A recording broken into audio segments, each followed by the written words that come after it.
na to, tingnan nyo, isang pindot lang, tapos ang bilis makabalat ng mga prutas at saka gulay.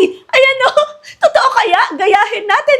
Siyempre, handang-handa na ako dyan. Ito na yung aking na-order. Na-order ko po ito, hindi po ito padala. So, i-try na natin. Ooh! Battery operated po pala ito ha. 4 na AA ang kailangan nito. And since wala kaming battery, buti na lang meron siyang DC port here. Wala nga lang siyang kasamang pangsaksakan. Buti na lang meron kaming natatagong ganito saksakan. So, gamit namin to before. I-try natin kung nagana.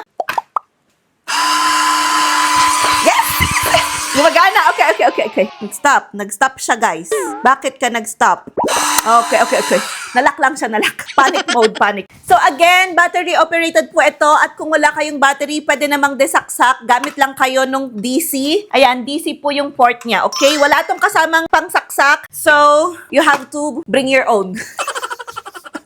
Okay. So, ang laki ng patatas ko. I-try natin dito, guys. Paano ba to? I-adjust ko siya. Okay. So, itusok ko muna dito yung patatas. Am I right? Wait. Okay, tama siya. Tama, guys. Tama. Itutusok ko lang siya here. Muna, saglit. Okay. Tapos, ayan. And let's go. I-try na natin. Excited na ako. Wait, dapat dito sa taas siya. Mag-umpisa. Yarn. Okay. I feel like gumagana naman to.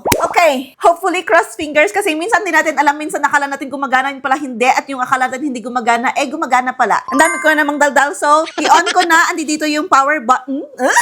Power button niya, andi dito. Hyper! Nakakain kasi ako ng sweets Ay, tingnan mo, daldal na naman, umpisan mo na. Ang bilis, guys! Ang bilis!